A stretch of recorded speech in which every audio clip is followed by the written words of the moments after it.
Ese día, cuando entré en la pequeña sacristía con manos temblorosas y el corazón latiéndome con fuerza, no tenía ni idea de que mi vida estaba a punto de cambiar para siempre. El sacerdote me miró con sus ojos oscuros y hundidos, como si pudiera ver más allá de mi piel, directamente en mi alma. En cuanto cerró la puerta, sentí que el mundo se estrechaba. Se acercó lentamente, con esa calma que siempre tenía. Y entonces, cuando sus grandes manos se posaron sobre mis hombros y su cálido aliento me llegó al cuello, solo pude decir: «Por detrás no, por favor, padre». Han pasado 50 años. Y aún así, despierto por la noche, con esas palabras resonando en la oscuridad, como una súplica desesperada congelada en el tiempo. Palabras que parecían pequeñas, pero que unieron mi destino con los hilos invisibles de lo que pudo haber sido. Nadie en mi familia lo sabe, ni mis hijos, ni mis nietos.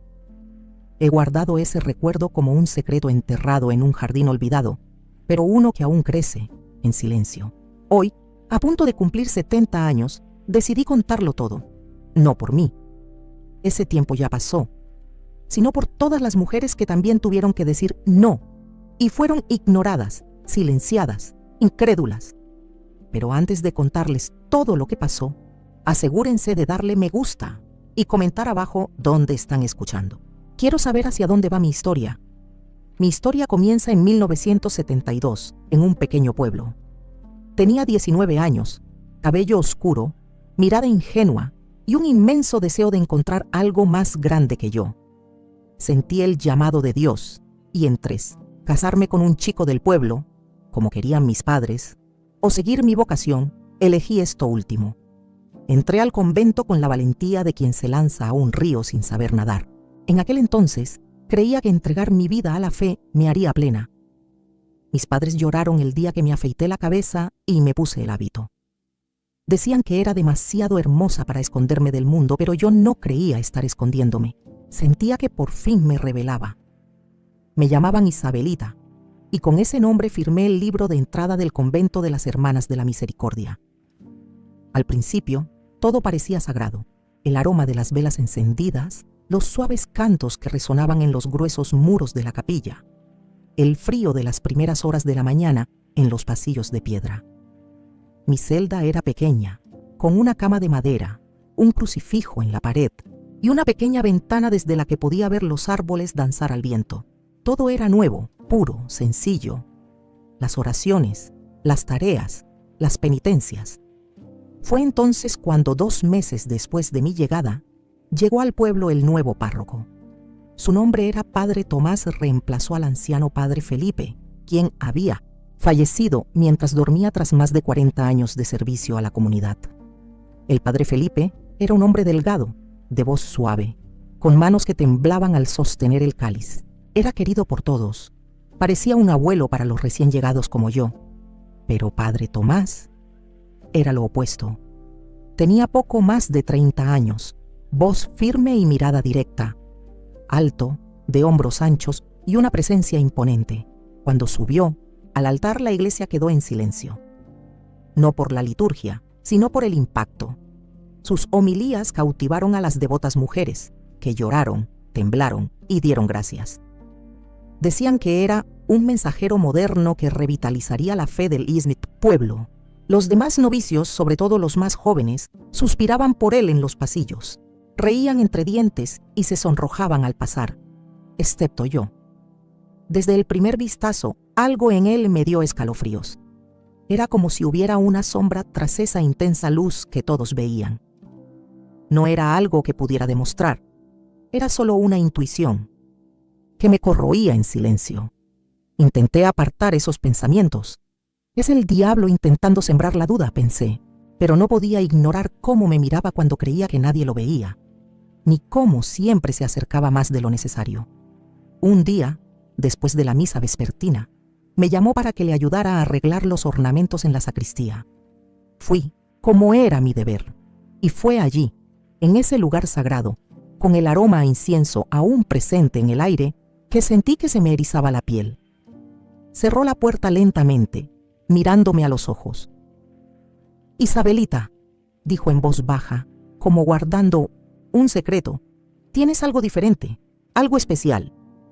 Simplemente bajé la mirada, como hacíamos ante los sacerdotes, en señal de respeto, pero mi respiración ya era entrecortada. Él continuó. Sientes la presencia de Dios de una manera más íntima, ¿no? Su mano se posó en mi rostro. Me sujetó la barbilla con firmeza. Un gesto que para otros podría haber parecido una caricia pastoral, pero me hizo estremecer por dentro. «Es usted muy amable, padre», respondí intentando retroceder y volver mi atención a las telas que necesitaba doblar, pero él no se movió. «Hay maneras más profundas de sentir a Dios, Isabelita», murmuró. «Maneras que el cuerpo también reconoce». Sentí que mi corazón iba a estallar. No era solo miedo, era una mezcla de vergüenza, incredulidad y duda. ¿De verdad estaba pasando esto? ¿Ocurría con él que estaba teniendo esta conversación? «Necesito volver», dije con la voz entrecortada. «Las hermanas me esperan». No me abrazó, solo sonrió, esa extraña sonrisa que no le tocó los ojos, y dijo: «Otro día entonces». Salí de mi la sacristía sin mirar atrás. Sentía las piernas como algodón. Y esa noche, por primera vez desde que entré en el convento, no pude dormir. Fue solo el comienzo. En los días siguientes, hice todo lo posible por evitar estar a solas con el padre Tomás. Era como si mi alma, antes serena, ahora estuviera en constante alerta. Cada paso suyo resonaba por los pasillos del convento con más peso del debido. E incluso, cuando no estaba, sentía su presencia flotando en el aire, como un aroma que se queda en las paredes y tarda mucho en disiparse. Evitaba pensar en lo sucedido esa tarde en la sacristía. Me decía que quizá lo había malinterpretado, que simplemente era un hombre cálido y expresivo, a diferencia del padre Felipe, tan reservado. Pero en el fondo lo sabía por la forma en que sus palabras se deslizaban entre lo sagrado y lo profano, por la forma en que sus manos se posaban en mi barbilla, no con ternura espiritual, sino con posesión. Aún así, seguía intentando convencerme de que estaba exagerando. Intenté silenciar esa voz interior que me gritaba que algo andaba mal. Hasta que una mañana volvió a ocurrir. Era jueves. Estaba sola en la nave principal de la iglesia, arreglando jarrones para la misa del día siguiente. El sol se filtraba a través de las vidrieras, proyectando reflejos en el suelo de piedra. Me sentí en paz allí, como si, por unos minutos, todo estuviera bien en el mundo. Pero entonces, un escalofrío me recorrió la nuca. No necesité girarme para saber que estaba allí. «Isabelita», dijo con esa voz tranquila que siempre ocultaba algo. «Qué bien encontrarte sola de nuevo». Me giré lentamente, todavía sosteniendo un lirio blanco en mis manos. «Buenos días, padre Tomás». Caminó hacia mí, sus pasos resonando. Se detuvo demasiado cerca. Podía oler de nuevo ese aroma intenso, a sándalo, y algo más que no pude identificar. Su mirada recorrió mi rostro como quien lee un libro. «Eres diferente, ¿sabes?», murmuró. «Tienes una luz, una pureza, que me atrae». Me quedé en silencio, agarrando el tallo de la flor con más fuerza de la que debía. Entonces extendió la mano, como si quisiera tocarme la cara de nuevo, pero esta vez retrocedí un paso. «Necesito llevar estas flores al altar, padre». «Claro», respondió con esa misma sonrisa que me hizo estremecer. «No quiero estorbar por ahora». Esa noche, los sueños comenzaron.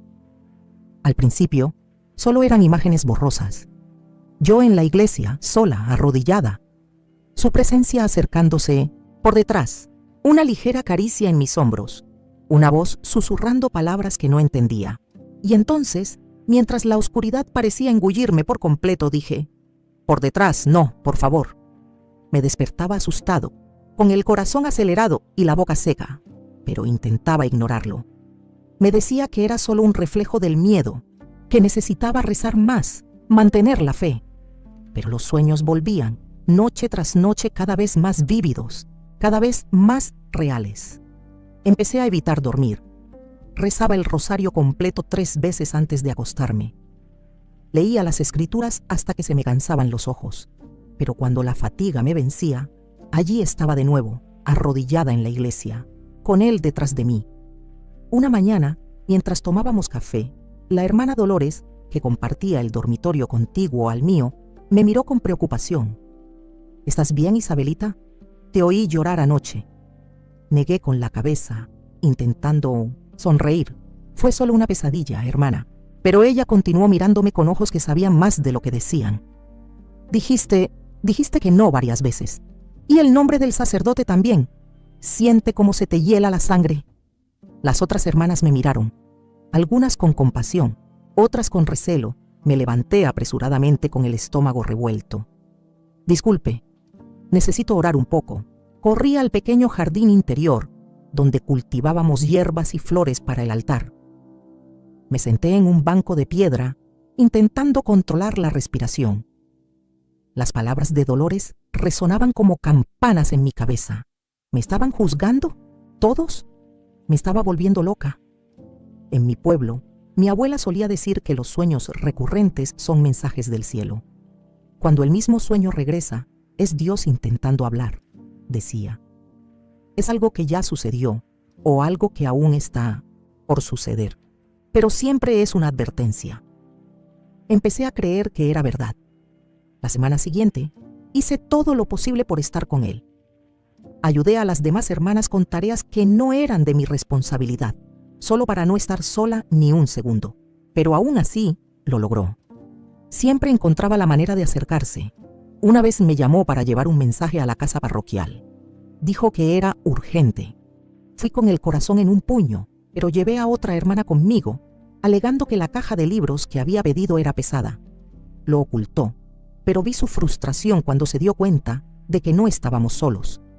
En otra ocasión, durante la confesión, habló en voz baja sobre la tentación. Dijo que incluso Cristo fue tentado y que esto formaba parte del camino espiritual. Sus palabras, aunque envueltas en doctrina, siempre parecían apuntar a algo más allá. En la tercera semana, los sueños comenzaron a cambiar. Ahora no solo se acercó, habló, me tocó los hombros, me jaló hacia atrás, siempre con la misma frase: has sido elegido para una entrega mayor. Y yo, sin entender, solo pude responder: por detrás no, por favor. Era como si todo mi cuerpo supiera que algo andaba mal, incluso si mi mente todavía se resistía a aceptarlo. Una mañana lluviosa de viernes, me desperté con la almohada empapada de sudor. Sentía un peso en el pecho, como si me hubieran puesto una piedra encima. La campana sonó a lo lejos, llamando a la oración de maitines. Me levanté lentamente, como si todos los músculos de mi cuerpo se resistieran. Ese día, en el fondo, supe que algo se avecinaba. Algo más grande que todo lo que había experimentado hasta entonces. En el desayuno, no pude tragar nada. Las gachas se enfriaron ante mí, mientras las removía con la cuchara sin mirar. Las otras hermanas hablaban en susurros, como siempre, pero sentí sus miradas. Sabía que hablaban de mí. Tal vez de mis gritos en la noche, o de los susurros que circulaban, aunque fueran discretos. Fue entonces cuando la Madre Superiora entró en el refectorio, algo poco común.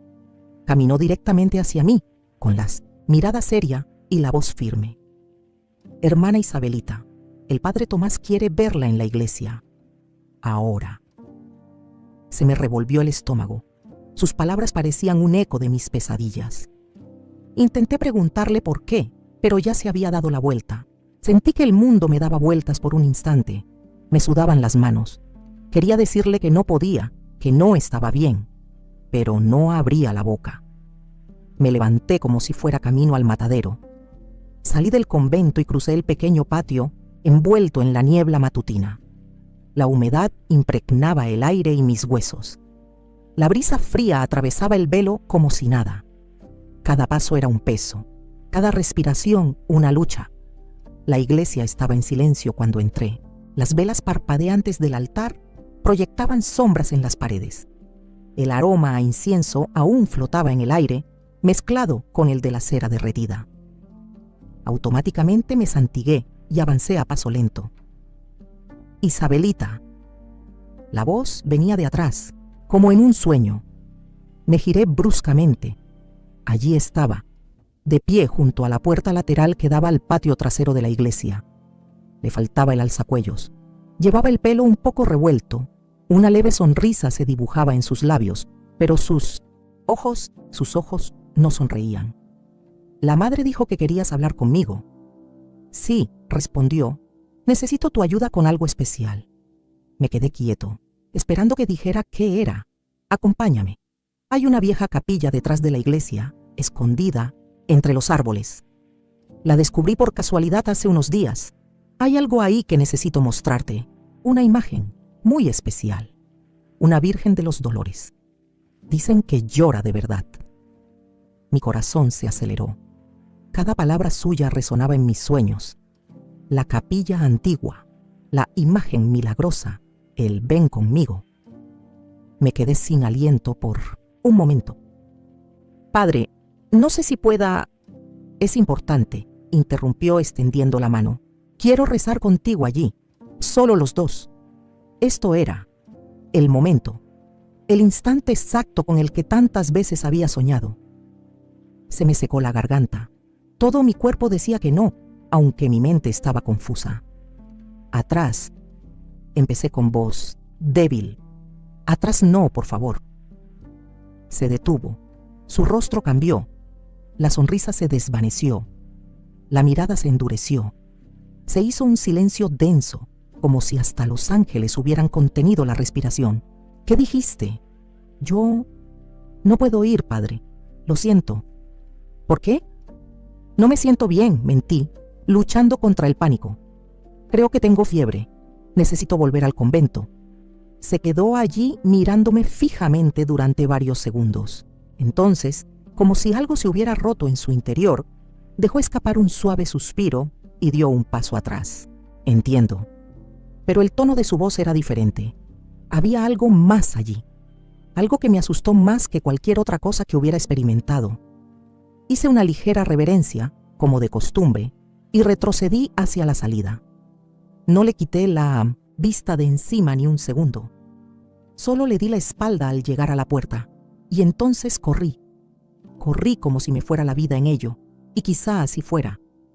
Al llegar a mi celda, cerré la puerta con llave, me arrodillé junto a la cama y comencé a rezar. Temblaba por todas partes. Mi mente no paraba.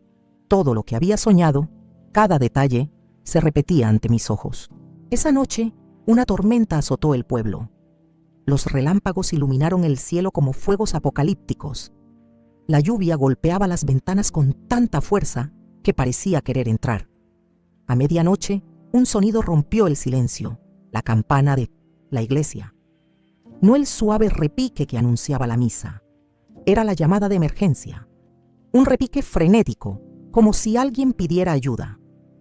Las hermanas salieron de sus habitaciones, confundidas y asustadas. Madre nos ordenó que nos quedáramos, pero nadie obedeció. Un grupo de mujeres vestidas de blanco corría bajo la lluvia como apariciones. Al acercarnos a la iglesia, vimos que la parte trasera, donde antes estaba la capilla, se había derrumbado por completo. Había piedras esparcidas como juguetes rotos. El techo, las columnas, todo estaba en ruinas. ¿Y la campana? ¿Quién la tocó? Era él, el propio padre Tomás. Estaba cubierto de polvo con la sotana rota y la frente sangraba. Gritaba como un loco. ¡Un milagro! ¡Fue un milagro! Cuando nos vio, soltó la cuerda de la campana y vino tambaleándose. Estuve allí, dijo con la voz entrecortada. Recé, oí un crujido, corrí y segundos después, todo se vino abajo. La madre lo sostuvo y le secó la cara con un pañuelo. Iba a llevar conmigo a una novata hoy, pero ella se negó. Me miró fijamente y por un instante no hubo pretensión, solo verdad, solo miedo, solo algo parecido al arrepentimiento. En ese momento lo entendí. Podría estar bajo esos escombros. Quizás él también, pero yo, definitivamente. Y todo porque, aún sin comprender, aún con miedo, había dicho las palabras que ahora me parecían sagradas. No detrás, por favor. La madrugada fue un torbellino. Hombres del pueblo acudieron para ayudar a retirar los escombros. Buscaron supervivientes, pero no había nadie dentro. La capilla Según los ingenieros que llegaron los días siguientes, llevaba años en ruinas, grietas en las paredes, viejas goteras, una estructura tan frágil que solo necesitaba una buena lluvia para derrumbarse por completo. Pero lo que nadie sabía, y lo que solo yo guardaba como secreto sagrado, era que habría muerto allí, así de simple. Si hubiera dado un solo paso más hacia la mano extendida del sacerdote, si hubiera seguido el camino de mi pesadilla, estaría enterrado bajo esas piedras. No habría milagro, solo silencio. A la mañana siguiente, la niebla cubría el pueblo como un velo. Me quedé de pie junto a la ventana de mi celda, observando la actividad alrededor de la iglesia. Los obreros, los curiosos, los viejos devotos murmuraban entre sí que había sido una advertencia de Dios, un castigo, una liberación. Cada uno tenía su propia teoría, pero lo sabía. Lo sabía porque el sueño me lo había advertido. Lo sabía porque esa sensación de alerta nunca me abandonó. Lo sabía porque sentí que la muerte me acechaba en ese pasillo lateral cuando extendió la mano y dijo: «Ven conmigo». Por la tarde la Madre Superiora me llamó a su despacho. «Hermana Isabelita», dijo, juntando las manos sobre la mesa. «El padre Tomás me dijo que su hermana rechazó una invitación para ir a la capilla ayer». Sentí levemente. Evité su mirada. «¿Y usaste palabras específicas?» «No detrás, por favor». «¿Fue eso?» Tragué saliva con fuerza. Ella lo sabía. «Sí, madre». Guardó silencio un momento. Sus ojos me clavaron la mirada, como si leyeran algo que ni siquiera podía decir en voz alta. «Unas hermanas dijeron que has estado diciendo estas palabras en sueños, que has estado gritando por la noche». Cerré los ojos un momento. No quería llorar allí, pero me temblaban las manos. No sabía qué significaban, madre. Pensé que era solo miedo. Suspiró. Un sonido profundo, lleno de recuerdos, como si ese aliento cargara con los pecados de todo un convento. La iglesia, hermana Isabelita, reconoce que Dios puede hablar a través de los sueños. Abrí los ojos sorprendido. Esperaba una censura, quizá una corrección severa, no comprensión. Como está escrito en los Hechos de los Apóstoles, capítulo 2, versículo 17. «Y en los postreros días, dice el Señor, derramaré de mi espíritu sobre toda carne, y vuestros hijos y vuestras hijas profetizarán, vuestros jóvenes verán visiones, y vuestros ancianos soñarán sueños». Luego abrió un cajón y sacó un pequeño libro antiguo encuadernado en cuero. Lo abrió por una página marcada y leyó: «A ciertas almas, Dios les concede el don de la premonición, no para que se jacten, sino para que sirvan como instrumentos de su voluntad». Cerró el libro y me miró. «Ayer salvaste 2 vidas, la tuya y la del sacerdote». Una lágrima se me escapó y me rodó por la mejilla. Por primera vez, alguien me había dicho que no estaba loca, que no me lo imaginaba, que la voz interior que tantas veces había intentado silenciar era real. En los días siguientes me retiré de mis tareas cotidianas. Mi madre me dio permiso para un retiro. Pasaba las mañanas en la pequeña capilla del convento, que aún seguía en pie. Me sentaba allí en silencio, intentando comprender el significado de todo aquello. Repasaba cada detalle, los sueños, los escalofríos, el miedo, las palabras que fluían de mi boca como una oración automática. «No detrás, por favor». ¿Fue solo una advertencia física? ¿Una premonición sobre la estructura condenada? ¿O fue algo más? O padre Tomás había cambiado, era más tranquilo, más comedido. Sus homilías, antes apasionadas y performativas, se volvieron suaves e introspectivas. Hablaba con más humildad y, sobre todo, nunca más se me acercó. Nunca volvió a intentar hablar en privado. Nunca me dirigió esa mirada que solía incomodarme. Mantenía la distancia, como si reconociera que algo había sucedido, aunque nunca lo dijera en voz alta. Pasó un mes. El tiempo permitió que el polvo se asentara, tanto literal como figurativamente. El pueblo volvió a su rutina. Las mujeres reanudaron su bordado. Las campanas empezaron a sonar a su ritmo habitual, pero dentro de mí nada era igual, porque había cambiado. Antes, mi fe era obediente, ingenua incluso. Seguía reglas, obedecía órdenes y temía equivocarme. Ahora era diferente. Aprendí a escuchar esa voz silenciosa que vive en nuestro interior, la que no grita, sino que susurra en lo profundo de nuestros corazones, la que, si la ignoramos, puede llevarnos a lugares sin retorno. Aprendí a desconfiar de las sonrisas que no llegan a los ojos, de las palabras demasiado dulces. Y comprendí que no todo peligro viene con garras o gritos. Algunos vienen con sotanas y bonitas oraciones, y que a veces el mayor acto de fe es decir no. Pasó el tiempo, y con él llegó una calma que no supe si era sanadora o solo un respiro entre dos tormentas. Pero lo cierto es que, incluso en el silencio, la historia no había terminado. Simplemente se había apagado, como brasas bajo las cenizas. Una tarde, estaba en el jardín del convento recogiendo tomates para el almuerzo. El sol estaba bajo y el cielo naranja. Disfrutaba de ese momento del día, cuando las hermanas estaban ocupadas y las canciones parecían más suaves, casi susurradas, por el viento. Me arrodillé entre las tomateras, concentrada en mi tarea, cuando oí voces tras el arbusto. Eran las hermanas Teresa e Inés, hablando en susurros, sin saber que yo estaba allí. Dijeron que ya se había llevado a otras muchachas, dijo Sor Teresa. ¿A la capilla?, respondió Inés con sorpresa en su voz. Sí, jóvenes, de la ciudad. Dijo que era para mostrar una imagen milagrosa. Se me heló la sangre. Me quedé quieto, con el tomate aún en la mano. Escuché cada palabra con el corazón latiendo con fuerza. ¿Y qué pasaba allí?, preguntó Inés, bajando aún más el tono. Nadie lo sabe, las chicas no hablan, pero después de eso, nunca volvieron a la iglesia. Y cuando vieron al cura en la calle, cruzaron al otro lado. Los dos guardaron silencio un rato. Oí el sonido de pasos ligeros que se alejaban.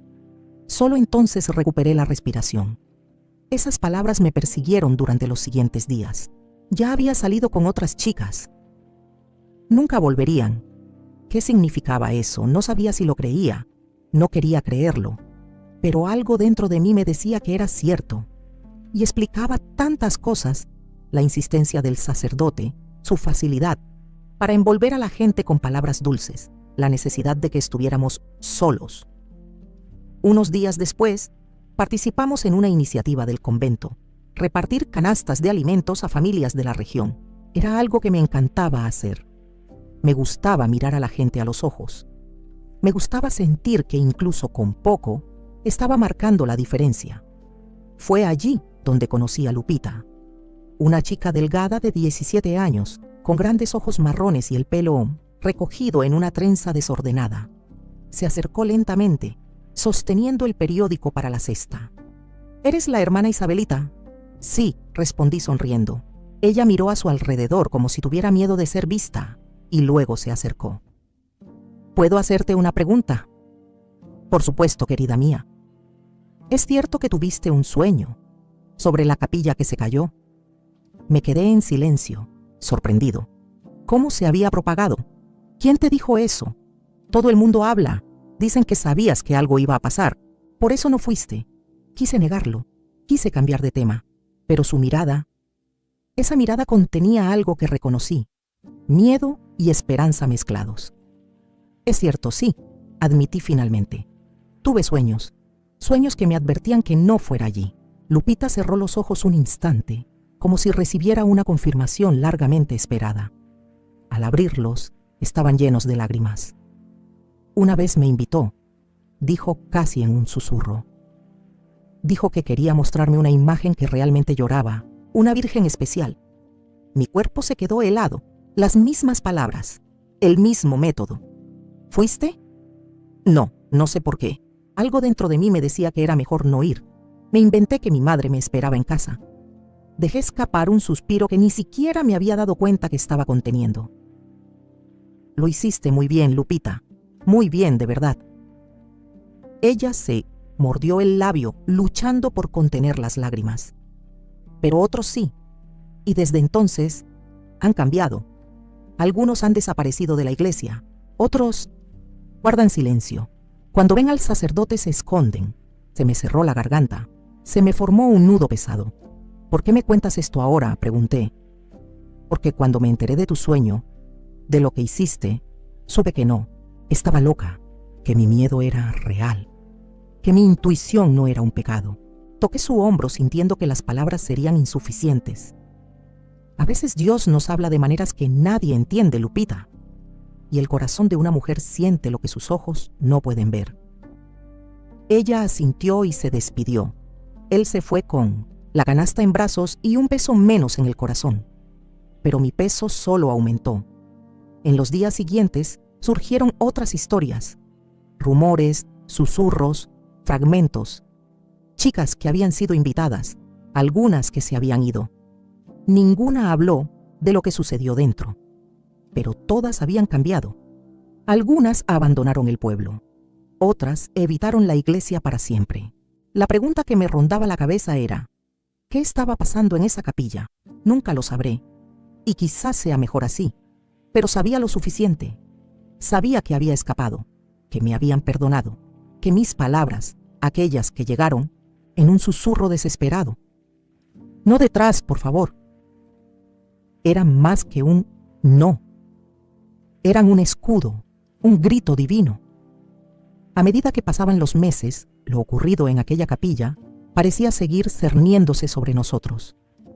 Nadie hablaba, abiertamente, pero un denso silencio se cernía sobre los muros del convento, como si las paredes, las piedras, las ventanas supieran más que nosotros y esperaran a que alguien dijera la verdad en voz alta algún día. El padre Tomás ha cambiado. Sí, siguió celebrando misa, siguió predicando, siguió vistiendo su sotana impecablemente planchada. Pero algo en él se había roto.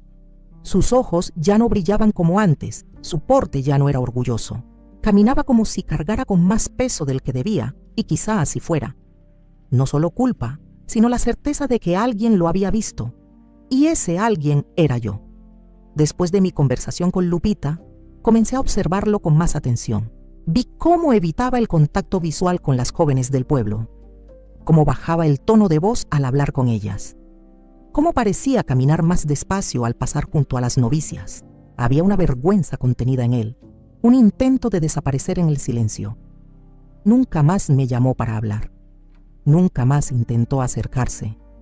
Y eso, más que nada, fue la confirmación de lo que ya sabía, pero que nunca podría decir en voz alta. Tenía intenciones ocultas, malas intenciones, pero algo, Dios, sueños, ángeles, me protegió. Una mañana, mientras regaba las flores del altar, se me acercó la Madre Superiora. ¿Cómo está su corazón, hermana Isabelita? Respiré hondo. Era una pregunta que no podía responderse con una sola palabra. Aún intento entender, madre, pero en paz. Ella asintió. Algunas heridas sanan con silencio, otras con testimonio. Miré hacia arriba. ¿Testimonio? Sí, dijo. Algún día, quizás, necesites contar lo que viste, lo que experimentaste, no por venganza, sino para proteger a otros. Sus palabras se quedaron conmigo. Nunca he sido de hablar mucho. Siempre he sido de escuchar. Pero algo en mí empezó a cambiar. Me di cuenta de que había otros como yo, otros que no podían decir que no, otros que quizá ni siquiera entendían lo que les había pasado. Y empecé a preguntarme, ¿y si mis sueños no eran solo para mí? ¿Y si la advertencia no se refería solo a esa capilla, sino a todo? Empecé a escribir en un pequeño cuaderno escondido dentro de mi Biblia.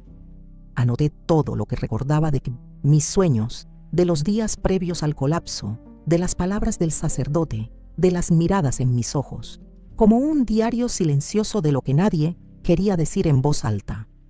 Y cuanto más escribía, más me daba cuenta, había patrones. La forma en que siempre hablaba de la entrega espiritual.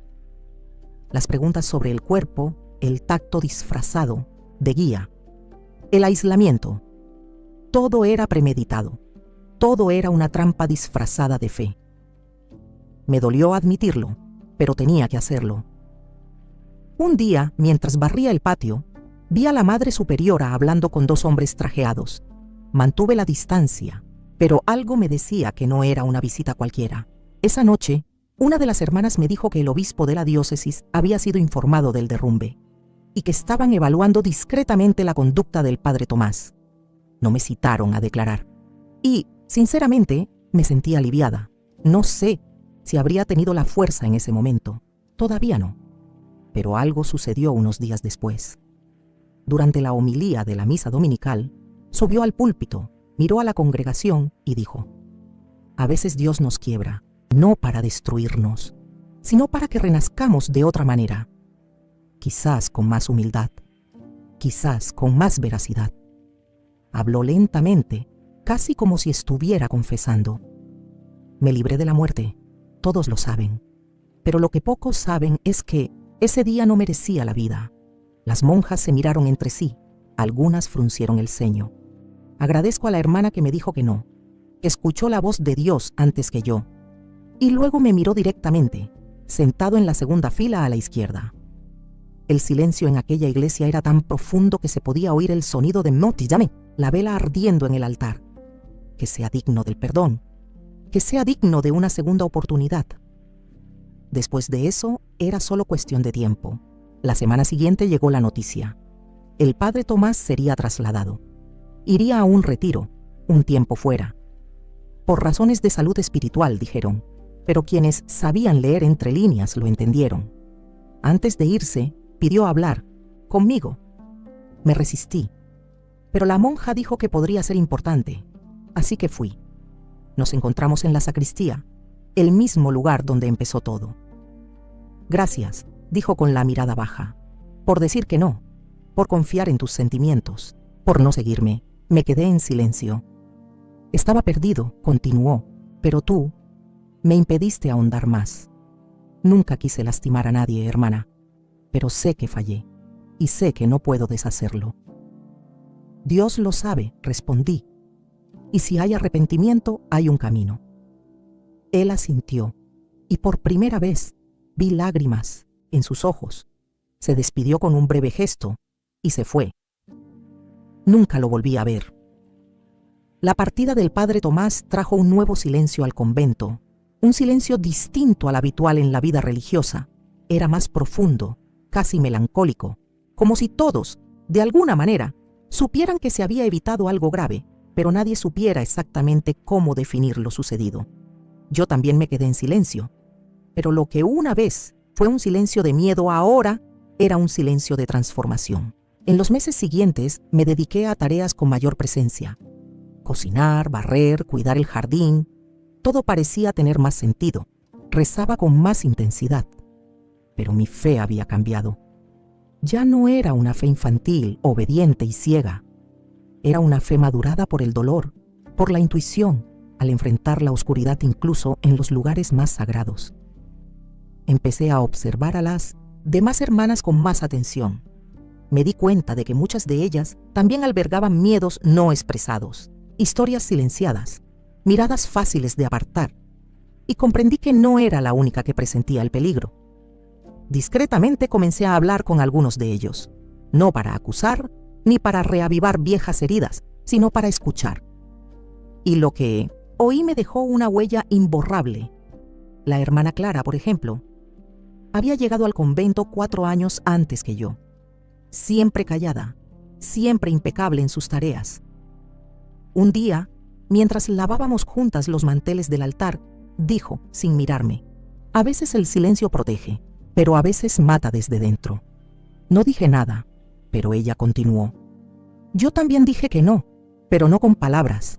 Fue con la mirada, con el cuerpo rígido, con el corazón hecho pedazos, y él lo entendió. No insistió, pero luego me trató como si no existiera. Pasé 2 años sin que nadie me mirara, sin que nadie me escuchara. ¿El mismo sacerdote?, pregunté. Ella simplemente asintió. Nunca le había dicho esto a nadie, pero cuando te vi de pie en la misa y lo miré, supe que Dios todavía habla a quienes lo escuchan. Esto me impactó, porque me di cuenta de que mi experiencia, a pesar de lo difícil que fue, había servido de espejo para otros y, quizás, una fuente de liberación. Fue durante este periodo cuando comencé a considerar algo que hasta entonces nunca se me había pasado por la cabeza: dejar el convento. No por decepción, ni por enojo, sino porque sentí que mi misión estaba cambiando. Ese experimento me transformó profundamente. Ya no era la misma joven que había entrado allí llena de fe. Mi fe ahora necesitaba conmover, tocar vidas más allá de esos muros. Hablé de esto con la Madre Superiora. No se sorprendió. Simplemente escuchó atentamente y dijo: Dios no encierra a los pájaros en jaulas. A veces solo necesita que pasen un rato en silencio para escuchar mejor sus propios cantos. Fue la bendición que necesitaba. Dejé el convento 2 años después del derrumbe de la capilla. No fue fácil. Era un mundo completamente nuevo. Las calles, los sonidos, la gente. Todo parecía demasiado ruidoso. Me sentía frágil, casi vulnerable. Pero con el tiempo fui ganando fuerza. Me fui a vivir con una tía lejana, a otro pueblo no muy lejos. Empecé a trabajar en una pequeña escuela rural como ayudante de profesor. Y allí, entre niños sencillos y sonrisas manchadas de barro, encontré otra vocación: enseñar, educar, cuidar. Empecé la escuela nocturna, terminé la preparatoria y luego comencé un curso de magisterio por correspondencia. Cada logro fue como una vela encendida en la oscuridad. A los 30 conocí a Mariano, un buen hombre, viudo y con 2 hijos pequeños. Me miraba con ternura, sin prisas. Nunca me hacía demasiadas preguntas. Simplemente escuchaba, respetando mi silencio. Y poco a poco, sin darme cuenta, empecé a abrirme. Nos casamos en una ceremonia sencilla, al aire libre, con pocos invitados y muchas sonrisas sinceras. Ya no llevaba el hábito, pero aún llevaba la fe en el corazón. Tuvimos 3 hijos juntos, 5 en total, contando los que trajo de su primer matrimonio. Nuestra casa era pequeña, pero siempre llena de vida, risas, el olor a pan recién hecho y el tintineo de ollas y sartenes. Aún, así, de vez en cuando, los sueños volvían. No eran pesadillas, sino recuerdos en forma de símbolos. Yo caminando por un camino de tierra y alguien llamándome a lo lejos. Yo en una iglesia vacía, solo, y el sonido de una campana resonando de fondo. Me desperté con el corazón apesadumbrado, pero ya no había miedo, solo anhelo por quien era y gratitud por quien me he convertido.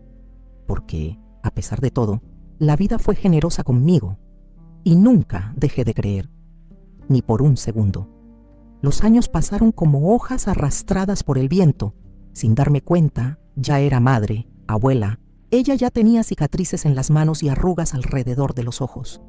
Pero dentro de mí aún vivía esa joven novicia que un día tuvo que decir no ante el abismo. Y eso nunca me abandonó, ni en las tareas más sencillas, ni en los días más felices. Mis hijos crecieron, se casaron y formaron sus propias familias. Y poco a poco, la casa, antes llena, se fue quedando más tranquila. Solo quedamos Mariano y yo. A él, con su actitud tranquila, le gustaba sentarse en el porche con una radio vieja, escuchando música country suave y observando a los pájaros. Yo con mi costura, mis libros y mis cuadernos. Nunca dejé de escribir. Guardaba docenas de cuadernos escondidos en lo profundo de una caja de madera. Contenían recuerdos, sueños y sentimientos que nunca había podido compartir con nadie. A veces leía lo que había escrito años atrás y lloraba. Otras veces sonreía. Otras veces simplemente cerraba los ojos y agradecía seguir viva. Una de mis nietas, Camila, siempre ha sido muy cercana a mí. Desde pequeña se aferraba a mis faldas y me hacía preguntas que ningún niño debería hacer. Abuela, ¿alguna vez has sufrido? Abuela, ¿alguna vez has tenido miedo de alguien? Abuela, ¿cómo sabemos cuando Dios nos habla? Sonreí. Evité algunas respuestas, pero siempre encontraba la manera de enseñarle con historias. Camila creció inteligente, sensible, una de esas chicas con un brillo anticuado en la mirada. Cuando entró en la facultad de psicología, me miró de otra manera, como si ya supiera que había un mundo dentro de mí esperando ser desvelado. Abuela, me dijo un día ya adulta, tienes un trauma sin resolver, ¿verdad? Sonríe dulcemente. ¿Quién llega a los 70 sin uno? No insistió, simplemente me abrazó. Y allí, en silencio, sentí algo nuevo. Tal vez era hora de revelar mi historia. Tal vez no por ella, tal vez no por sus hijos, sino por el mundo, por quien necesitara escucharla.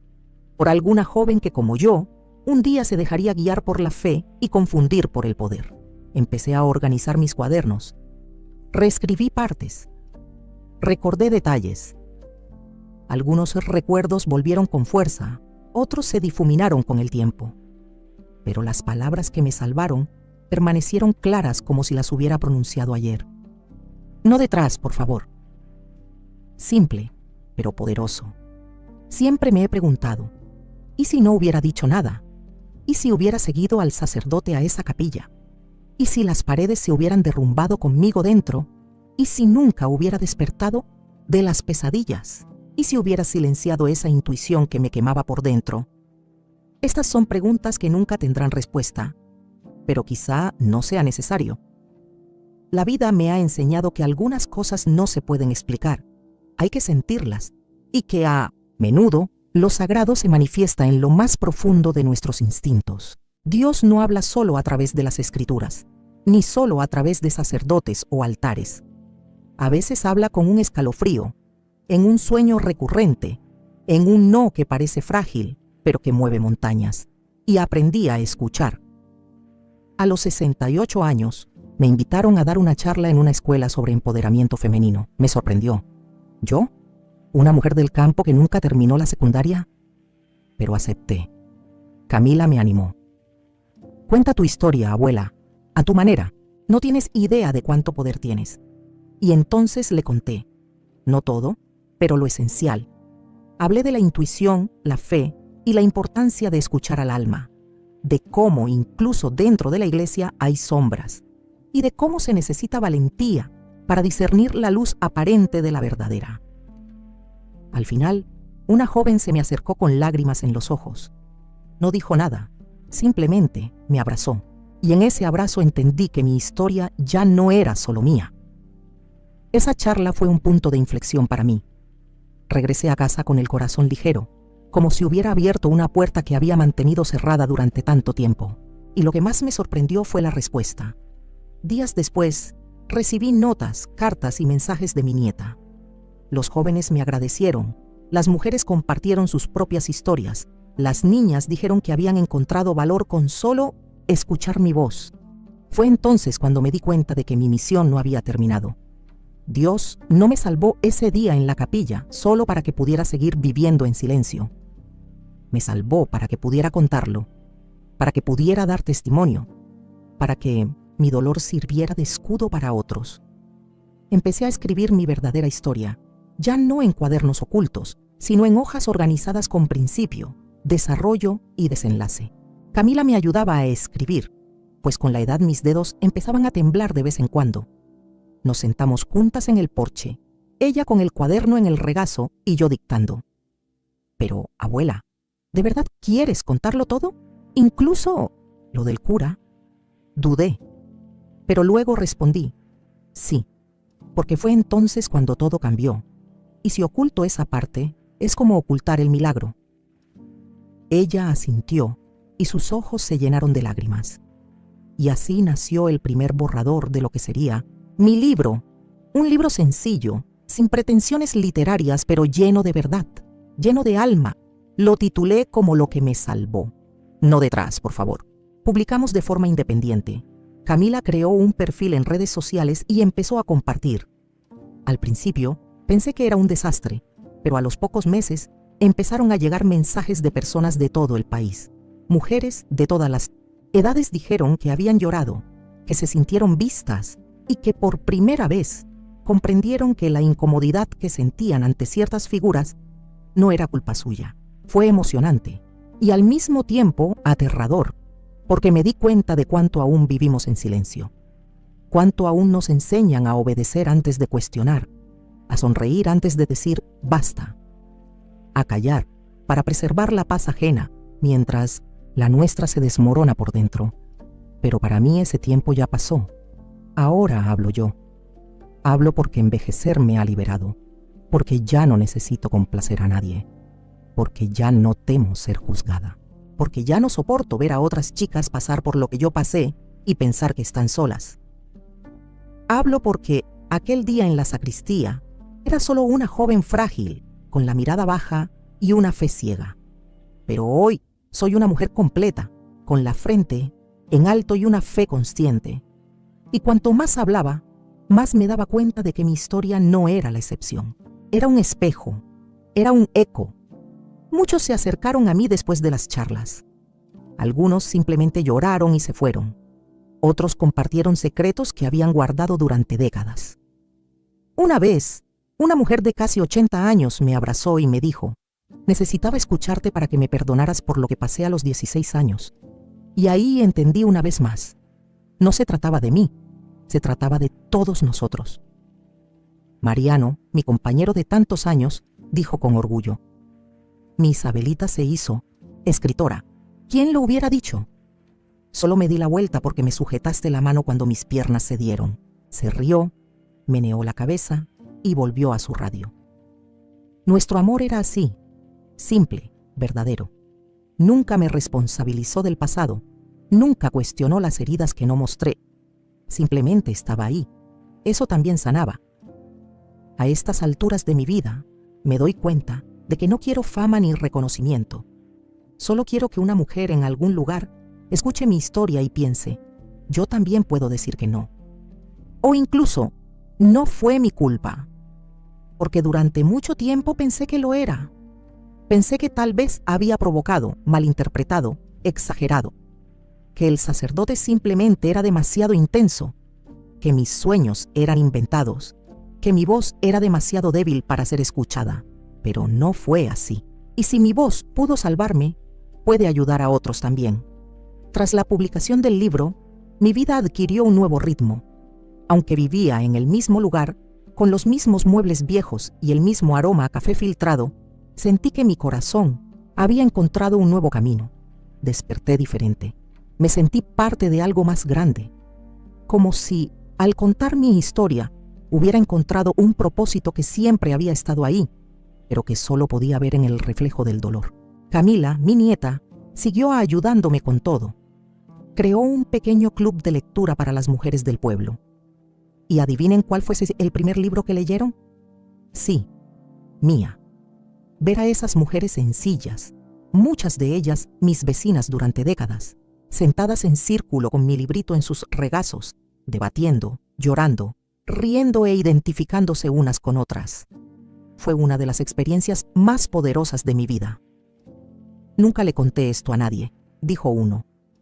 Cuando leí lo que escribiste, abuela, sentí que era mi historia, dijo otra, y entonces comprendí. No se necesitan grandes hazañas para ser útil en el mundo. A veces, solo se necesita el coraje de decir la verdad. Mariano, aunque su enfermedad empeoró con el tiempo, siguió apoyándome en todo. Tuvo un derrame cerebral leve y empezó a olvidar algunas cosas. Pero el brillo en sus ojos cuando regresaba de una conferencia o cuando recibía una carta era el mismo de siempre. ¿Y ahora qué?, preguntó sonriendo mientras abría sobres y leía mensajes emotivos. Una chica de Monterrey dijo que escuchó mi historia en la radio y que después logró escapar de una relación abusiva. Suspiró profundamente. Estás salvando gente y ni siquiera sales de casa. Eso me conmovió más que cualquier premio, porque sabía que era cierto. Y en el fondo, sabía que esa era la misión que Dios me había encomendado mucho antes, cuando me salvó. Pero con el paso de los años, mi cuerpo empezó a cansarse. Me dolían más las rodillas. La vista me fallaba con ciertas letras. La fatiga se instaló antes, y poco a poco comprendí. El tiempo de hablar en voz alta se acababa, pero el tiempo de seguir siendo un faro seguía activo. Así que dejé una carta para cada uno de mis hijos, una para cada nieto, y una última, muy especial, dirigida a los que aún no han nacido. En el último escribí: si alguna vez encuentras esta carta, puede que ni siquiera me conozcas. Puede que ni siquiera sepas qué clase de mujer era. Pero si has llegado hasta aquí, es porque, de alguna manera, mi voz encontró la tuya. Quiero que sepas que tienes derecho a decir no. Que tu intuición es una forma de sabiduría. Que incluso los lugares más sagrados pueden esconder peligros. Y Dios no quiere tu obediencia ciega. Él quiere tu alma viviente. Si tienes miedo, acuérdate de mí y di lo que dije, con toda la fuerza de tu corazón. No detrás, por favor. Doblé cuidadosamente la carta, la puse en un sobre y le pedí a Camila que la guardara junto con los originales del libro, en una caja que dejaría en el centro comunitario local. Quizás parezca una exageración, querida, le dijo, pero algún día alguien tendrá que leer esto, y tú lo sabrás cuando sea el momento. Ella lo prometió. Y con esta promesa firmemente arraigada en mi corazón, comencé a vivir con más ligereza. Mis días estaban llenos de pequeños placeres. Té de hinojo al atardecer, caminar descalza por el jardín, escuchar el sonido del viento entre los árboles. Empecé a bordar de nuevo, algo que no hacía desde mis días en el convento. Hice paños de cocina con citas del libro. Los regalé a mis amigas, vecinas y nietas. Escucha la voz que susurra, no la que grita. Dios también vive en la intuición. No todo contacto es sagrado. Cada frase era un pétalo de lo que quedaba de la flor que yo era, y todavía soy. Era extraño pensar que mi vida, después de tantos giros, tantos silencios y tantas palabras ocultas, se había convertido en algo tan tranquilo y a la vez tan lleno de significado. A veces me preguntaban si me arrepentía de haber dejado el convento, si aún creía en Dios, si había perdonado al padre Tomás. Y la verdad es que, con el tiempo, las respuestas se fueron simplificando. No me arrepiento, porque me fui cuando era hora de irme. Sí, todavía creo en Dios, pero ahora de un modo más maduro, más íntimo, más humano. Y en cuanto al perdón, bueno, el perdón llegó. Lentamente, en silencio. No como un gesto de bondad, sino como un acto de liberación. Porque guardar rencor significaría quedarme atrapada en lo que me hizo daño. Y elegí huir. Mariano se fue una tranquila mañana de otoño. Durmió y no despertó.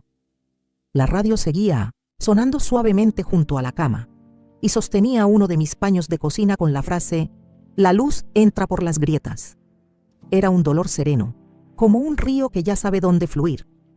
Lloré, por supuesto, pero estaba agradecida. Era mi compañero, mi refugio, mi cómplice silencioso. El anhelo aún me golpea, pero ya no me paraliza, me conmueve. Después de que se fue, empecé a caminar más despacio. Mis rodillas no me permitían subir cuestas como antes. Empecé a olvidar nombres. A veces me detenía a media frase, intentando recordar lo que iba a decir. Pero nunca olvidé esa escena. Yo, arrodillada en el convento, y esa voz que decía «no, detrás, por favor». Esa frase permaneció conmigo como un mantra y se convirtió en parte de la vida de tantas personas que me leyeron, me escucharon y me escribieron. Recibí cartas de maestros, líderes comunitarios, madres y niñas de 12 años que leyeron mi libro porque sus abuelas lo recomendaron. Una vez recibí la visita de una niña llamada Sol, que viajó casi 400 kilómetros solo para abrazarme. Doña Isabelita, si hubiera leído su historia antes, mi vida habría sido diferente. Pero aún así, ella me salvó. Salvó lo que quedaba de mí. Lloró en mis brazos como un bebé. Y yo simplemente la mecí, en silencio, como mi abuela me habría hecho si le hubiera contado lo que había vivido. La vida es un ciclo, y poco a poco fui sintiendo que la mía se iba cerrando. Ya no temía a la muerte, sentía curiosidad. ¿Cómo será encontrarme con quienes han fallecido? ¿Cómo será mirar a Dios a los ojos con un corazón lleno de cicatrices, pero también de valentía? Una mañana llamé a Camila y le pedí que abriera la caja de madera donde guardaba mis escritos originales. Lo saqué todo con cuidado, las primeras notas, los viejos cuadernos, las cartas que recibí, las notas que envié. Cada papel era un trocito de mi alma. Cuando me vaya, esto será todo tuyo, mi flor. No porque sea bonito, sino porque es verdad. Y porque siempre has sabido escuchar. Ella lloró intentando disimularlo. Lo limpié con las yemas de los dedos.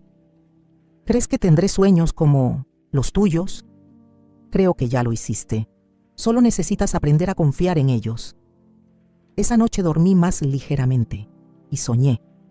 Soñé con una pequeña iglesia con vitrales azules. Una joven estaba arrodillada dentro y una suave voz le susurraba al oído. Me acerqué a la puerta y oí: «Tienes derecho a decir no».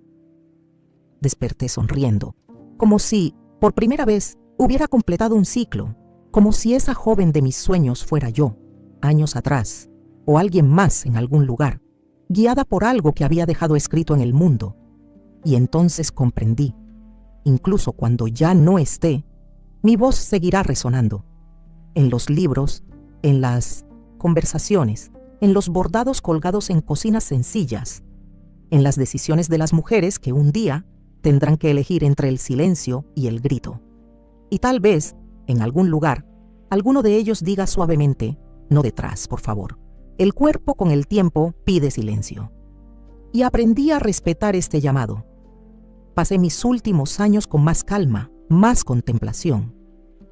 Las mañanas las dedicaba a la oración y al canto de los pájaros, las tardes al bordado y a los recuerdos. Y por la noche, cuando el mundo exterior se desvanecía, encendía mi vela interior y repasaba, en lo más profundo de mi corazón, el camino recorrido. No me faltó nada. Tuve hijos, nietos, amor verdadero, amigos sinceros e incluso lectores fieles.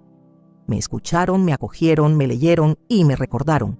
Y sobre todo, me sanaron. Sanaron del miedo, la culpa y la vergüenza. Sanaron por el tiempo, por las palabras, por la fe que perduró incluso donde tantos dirían que no debería existir. Las últimas visitas se hicieron más frecuentes. Camila venía casi a diario. Me ayudaba a vestirme y me cepillaba el pelo como cuando era niña. A veces me leía pasajes de mi propio libro, porque mis ojos no seguían las letras como antes. Abuela, ¿sabías que hoy tu libro fue citado en un congreso sobre espiritualidad femenina? Y aquí estoy, con los pies hinchados, respondí riendo. Ella se rió y dijo: ni siquiera puedes imaginarte lo grande que es esta mujer. Pero lo imaginé, no por vanidad, sino porque, con el tiempo, aprendí a mirarme en el espejo del alma y a reconocer quién vive en mi interior. Con poco tiempo, y lo sabía porque mi cuerpo me lo dice, le pedí a Camila que organizara una reunión solo para las mujeres de mi familia, hijas, nietas, nueras, sobrinas. Tomamos café en el porche con un mantel de crochet, pan de maíz y cuscús, como en los viejos tiempos. Allí, entre risas y lágrimas, volví a contar mi historia, pero con un tono más ligero, como quien transmite una herencia. No solo de palabras, sino de valentía. Cada uno de ustedes lleva dentro a una mujer que necesita ser escuchada. No dejen que el miedo moldee su fe. Dios no vive en el llanto ajeno, vive en el susurro del alma. Fue mi último discurso. Esa noche volví a soñar, pero esta vez no. Fue una advertencia, fue una invitación. Caminé por un campo abierto y florido. El cielo era lila y una suave brisa me acariciaba el rostro. Frente a mí se alzaba una pequeña capilla blanca, con la puerta entreabierta. Dentro, una luz dorada me llamaba, pero no sentía miedo, sentía paz. Una paz que nunca antes había sentido, ni siquiera en los momentos más felices. Me desperté con una sonrisa. Sabía que mi hora había llegado. Esa mañana me puse mi vestido azul claro. Camila me ayudó a abotonar. Me senté en la mecedora del porche, con el libro en el regazo y un paño de cocina que yo misma había bordado. Si te tiembla la voz, dilo igualmente. Cerré los ojos, respiré hondo y, sin dolor, sin prisa, me fui. Fue como si estuviera pasando a través de un velo. Y cuando llegué al otro lado, oí, quizás por última vez, o por primera de muchas, esa voz suave y luminosa que decía: oíste, hablaste, viviste.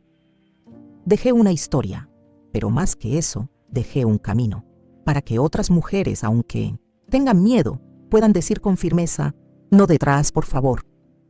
Muchas gracias por escuchar mi historia. Me encantó compartirla en este canal.